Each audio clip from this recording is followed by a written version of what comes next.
Honestly, it's the best thing I've ever done with my whole life. On today's episode of the Deer Park Roundtable, we are joined by Michelle Lemmon, Amity Elementary's math specialist. I started out in college as a genetic biology major, so that was way off of the beaten path of math. But I always loved math classes. They were like my safe space. When other people cringed, they were where I wanted to be. From her transition out of the classroom to working with students at every level, Michelle shares how she's making math meaningful for all of her students. Those are students who just need extra support at maybe filling some gaps in their learning or maybe having materials presented in a new way. Plus, we dive into her life at home with 2 active Girl Scouts and possibly settle the most important debate in the show's history. Yeah, no, I'm going to lose friends over that. Michelle is an absolute rock star at Deer Park, and this was a great interview, getting to know who she is and how she's helping to shape our new generation of mathematicians. So let's get right into it.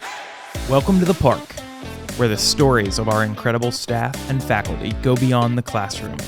From their passions to their personal journeys, we're diving into what makes our Deer Park community truly unique.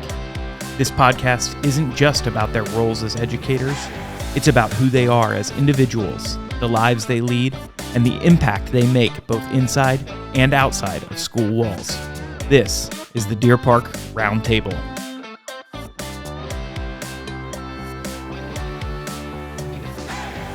Michelle Lemmon. Hey, Snyder. Welcome to the Roundtable. Thank you. I'm excited. All right. So as an ardent listener of the Roundtable, yes. I know that you know that we like to start things off with the hard-hitting, serious questions. I swear if you ask me, what is math? No. Okay, good.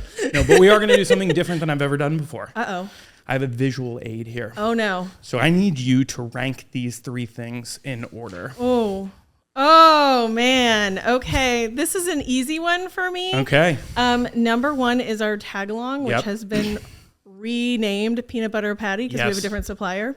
Number 2 is the Samoa, which is like a Caramel Delight is the new name. And then Thin Mint is number 3 for me. I know I'm going to lose friends over that. It is a divisive topic. That was really difficult. I told you we start off with the hard-hitting questions. Your 2 daughters are super active in the Girl Scouts, correct? Very, very active, yes. Yeah. So what is that like? What is a Girl Scout mom? What's that like? Honestly, it's the best thing I've ever done with my whole life. To not just see my kids grow in this independence in ways I never thought they would have the opportunity to do, but also to see all of the girls that are in the troop with them grow. They are my children. Yeah. We are a big family, and it's just been such an amazing, rewarding experience. Yeah. Correct me if I'm wrong about this. You and I used to live very close to each other, and we would walk by your house all the time. And you had a sign out front where you could scan a QR code. I think you're credited with the first person to ever come up with that idea. Is that true? I don't know about that. I think maybe we're definitely like the most local one that's ever done that. Yeah. And it happened during COVID times. We had active sellers, and people were really appreciative of like a no contact way to sell. Yeah. And so now that sign just comes out every January and we let it roll. So yeah. That's awesome. Okay. So let's get into some school stuff here now. You are, I think, official job title math specialist. Is that what we call it? Yes, elementary math specialist. Elementary math specialist. You were a third grade teacher for a long, long time before that job happened. Tell me a little bit about how that transition happened and what it means. So it's really interesting because I actually only taught third grade for like a year and a half for math. Before that, I was in first grade for a very long time. And the big thing in those primary grades has always been reading. And I totally agree with that. I also think we need math. And so I actually went back to school and got the elementary math specialist endorsement at Xavier University. And that really opened my mind to what we were already doing that was awesome and what else we could provide for students that would be taking it up a notch. And so I was lucky enough to be in the most amazing district where I could present that information and say, here's what we could be doing that would give our students even more opportunity. And they were able to really take that input and come up with a plan for me to not just do gifted math services, but also enrichment for kids, and then also intervention for kids that need intervention in math. And while I'm running like crazy, every day. Yep. It's really been a great thing to be able to have that continuity with kids over years that maybe were my third grade students a long time ago. And now they're really getting some different services in that pace. Yeah. You said 3 words there that I think in a school district, we know what they mean and we kind of push around and talk about them. But I don't know that all parents do. Gifted, enrichment, intervention. Yeah. Talk to me about those 3 things and like what they mean, not just for you, but just in general for students. Right. So I'm going to start with intervention because that's nearest and dearest to my heart. Those are students who just need extra support at maybe filling some gaps in their learning or maybe having materials presented in a new way. And so they're working to catch up on their learning so that they can really thrive in the math classroom because we have amazing math educators. In the gifted piece, that is one where we have students who have shown time and time again that they have really excelled in a certain content area. For my service, it would be mathematics. So that would be something that we would look at kind of their testing record, and they're showing that they're just knocking it out of the park every time. And then that enrichment piece is one that I'm really excited about as well, because those are students that don't necessarily have a consistent record of knocking it out of the park, but they're close. And we want to give them that excitement and that joy in math so that they keep striving and eventually reach higher heights in math too. Awesome. Thank you for that. That's very helpful for people like me who don't have that background in education. I'm curious. I want to jump backwards a little bit here. You're my second person in a row that has been a math teacher. I've noticed. Math is hard.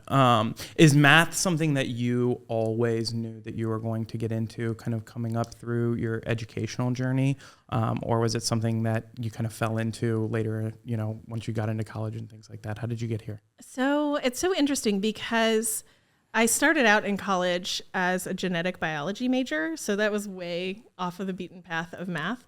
But I always loved math classes. They were like my safe space. When other people cringe, they were where I wanted to be. Yeah. And then when I switched to elementary education, my emphasis was in mathematics, which made me kind of a unicorn in the elementary education world. A lot of those people are there for the reading, and I love that. But I kind of saw an opportunity of it seems simple, 2 + 2, but really we're learning so many foundational skills. And so I think that's pretty much where I fell in love with the idea of really emphasizing mathematics at a young age, and giving kids that opportunity has been something that I've loved because it's been something I'm excited about. And when you can bring your excitement into the classroom, that's when kids thrive. Yeah. That leads me to a perfect point there of, it's been now 3 years since you've been in this role. Mm-hmm. Do you miss the classroom? I know you're still in the classroom. You're still educating students, but the day-to-day of what's it like being in a totally different thing? That's a really great question. I think the day-to-day of my job, I love to pieces because it is something new every 30 minutes. And that's what makes it challenging and exciting. And it feels like something I've been preparing a long time for, because you just need a wealth of resources and a wealth of knowledge in order to fly like that every 30 minutes, something new. But there are those mini milestones that I miss of having a class and having that kind of cohesive classroom environment and celebrating big wins and seeing kids kind of shift in their social emotional learning and really embrace each other is something that I don't get as much of in my job. And so that would be the part that I miss. Yeah. Awesome. One other thing that you're super active in, and I'm gonna screw it up. I know I'm going to. OMTC, correct? Like the Ohio OCTM. OCTM. Okay. See, I told you I was gonna mess it up. I've done it. You're the third person I've brought this up to now, and I can't seem to get it right. It's okay. But tell me a little bit about your kind of what that is and just your connection to it. Gotcha. So OCTM is the Ohio Council for Teachers of Mathematics.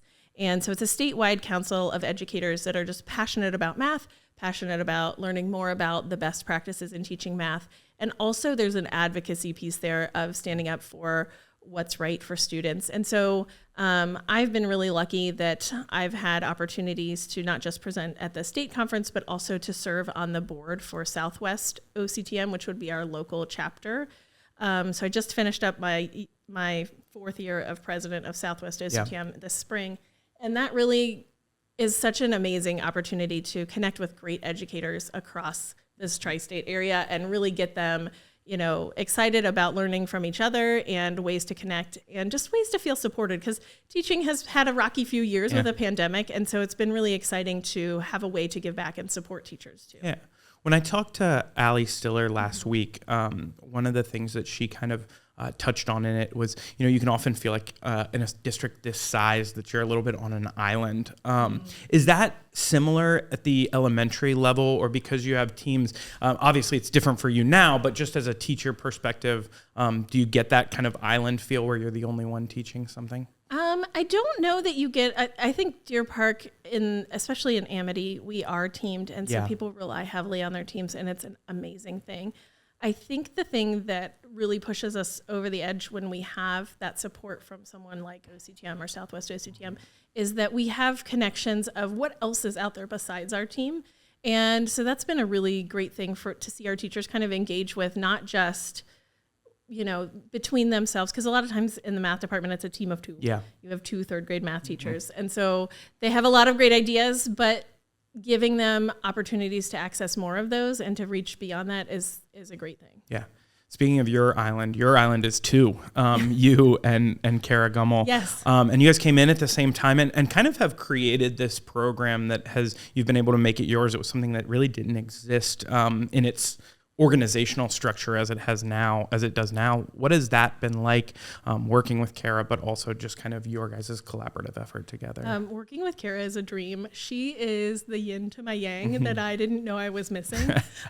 She is truly just excited and has great ideas, and is always a great person to listen to ideas too and think through plans with me. And so it's been really great to have that opportunity to build things with her. And it's funny because the day-to-day, she and I don't see each other very much. Yeah. We don't actually run groups together or anything. But we always carve out time in our schedules to sit down and make sure that we're talking about programs and kind of a big picture idea of what we want for these kids, how we want to give them opportunities, and what other ideas we can come up with that keep things flowing and keep things fresh for kids. Yeah, that actually is perfect to kind of where I want to go next is you really do see a variety of different students, and like we've talked about with all 3 of those phases. What does that look like from just a day-to-day perspective of identifying who needs this, who needs that? Is that teacher input? Is that testing? What are you doing to recognize who those students are and what help they need in any given way? That's such a big part of my job that I think people don't recognize is that I spend a lot of time combing through data, and being a math lady, I love data. So I will be looking at their iReady scores and seeing what's going on, not just their overall score, but kind of the breakdown. And then for kids that we think might need intervention, I'll be talking with their teachers. Of course, that input is super valuable. And also, I have another assessment that I'll do that's kind of an interview for kids that really gives them an opportunity to show me what they know, what they can do, what they're thinking that maybe they don't show on a click, click, click kind of test like iReady. And then for those enrichment and gifted students, kind of the same thing, where I'm looking at that iReady data, I'm talking with their teachers, we're looking at a lot of factors so that we're not basing things just on one day for one kid. I think that's a really important piece to having data-driven ideas in the classroom. Awesome. We talked about your daughters a little bit in the Girl Scouts, but one other piece, and I don't want to dox where you live or anything here, but you're an Indian Hill parent. I am. And so, that's a rival district here as they're getting older. What is that like, kind of living, obviously two very different places and different people, but again, conference rivals, and, we know them well. What's it like being close, but also a parent of kids in a different district? It's so interesting because I am actually an Indian Hill grad. Mm-hmm. So I have so much love for Deer Park, and I am excited and always bragging to my Indian Hill families and friends about what's going on in Deer Park and saying, well, in Deer Park, they this. Well, in Deer Park, their marching band this. And so I'm sure my friends are tired of hearing about that. But I also kind of love that my kids have a separate space that's just their own, where mom is mom and mom's not a teacher. And so that's been something that I've been kind of protective of, because I think that they need that space of mom being mom. Yeah. So what does that kind of work-life balance look like on the home front for you? What are you guys doing when you're at home, aside from the scouts and that kind of thing? What takes your mind off of what's going on here at Deer Park? Oh my gosh. There's a lot of things going on at home at all times. I have my oldest, Josie, is just obsessed with music. She plays the clarinet in school band. She plays the keyboard for their high school marching band. She is learning how to play the flute. She just wrote a composition for her middle school band. Like, she is all in on music, and I'm just excitedly watching her develop that and giving her all the ways I can to access that.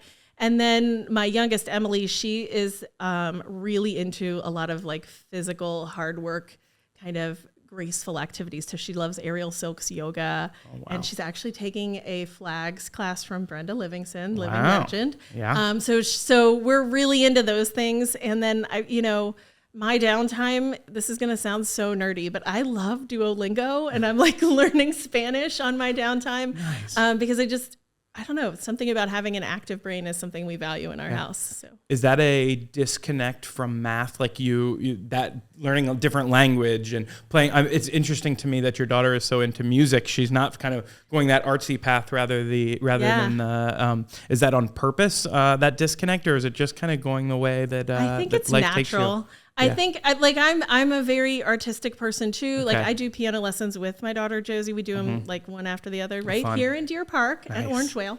And so I think it's just a piece of being like what feeds your soul. Yeah. And for us, that's music in our house, I think. That's awesome.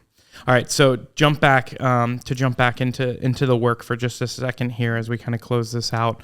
I think a lot of times with our younger kiddos, when they struggle with something like math, and even like maybe the parents don't understand it's something that's hard to teach at home. What's kind of that advice that you're giving parents and students as they're struggling with things to kind of improve upon? So I think breaking it down and slowing it down is something that we don't afford kids the chance for often enough. And for me in the classroom, that a lot of times means we're putting your hands on materials and really making it physical. A lot of times math is abstract, and we're not getting an opportunity to really think about what's happening in a situation. So we might draw a picture or model it out with different counters so that kids get an opportunity to really walk through the situation that's happening and see and manipulate things so that they can solve. Yeah.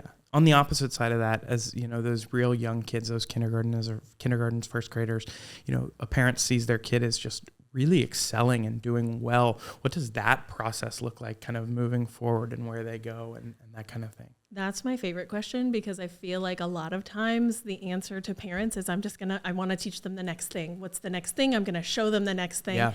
And I'm not going to ever discourage anybody from doing that with their child.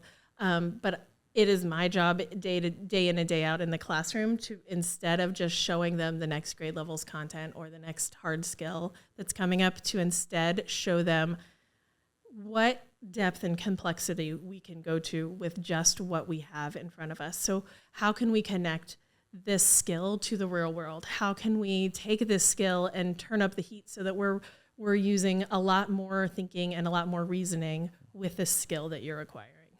Awesome. Last thing here as we close it out. What does the future of the position look like? What does the future of your role and Kara as well, kind of putting it all together in your, perfect world? What do the next 5 years, 10 years, whatever you want look like for what you're doing? I really love what I'm doing, and I love the variety. I think there's going to be constant shifts and changes and adjustments. One thing that I would love to do is be more in the classroom, because I feel like there are so many kids that are excited to tell me about math, and I don't get to see all of them every day. Yeah. And so that's something that I'm working towards with our math teachers, is how can we get a little bit more time in the classroom where we can share ideas, where we're really getting an idea to work as a whole group of mathematicians instead of me pulling out a select few here or there. So that's one piece that we're still trying to put in place. And then as far as Kara and I dreaming up and scheming up things, you'll just have to stay tuned, because I feel like we always have a new idea that we're rolling out for sure. So fantastic. Well, Michelle, thank you so much for Thank doing you. this. This has been great, enlightening. I'm gonna have to get some English people on at some point here because I know, you guys you're are so showing far. team math. My broadcast journalism degree is taking me in the wrong. No, thank you for doing this. It's a Thank lot you of so fun. much. It's been exciting. Yeah.